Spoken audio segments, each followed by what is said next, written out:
হয়, যোৱা কেইবাদিনো ধৰি কলিয়াবৰ অঞ্চলৰ এই সত্ৰ নামঘৰ মন্দিৰত চুৰি কাৰ্য সংঘটিত হৈছিল। আমি কেইবাটাও ৰিপৰ্ট পাইছিলোঁ। সেই হিচাপে আমাৰ কলিয়াবৰ থানা বাকী ষ্টাফে যথেষ্টখিনি কষ্ট কৰি যোৱা পৰহি এজনেই চোৰ আছিল, গোটেইখিনি এজন চোৰৰ দ্বাৰাই হৈছিলে।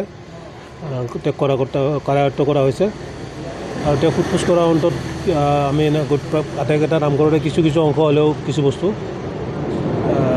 ৰিকভাৰী কৰিব পৰা গৈছে।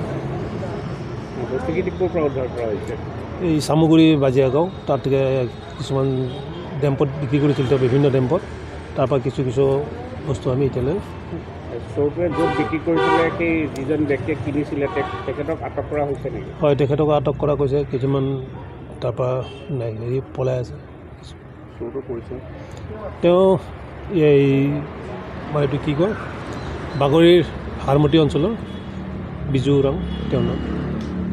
আৰু এনে ছাৰ, হাৰমতিত যিটো খালী কাৰ্টেজ ওলাইছিলে সেইটোৰ বিষয়ে কিবা?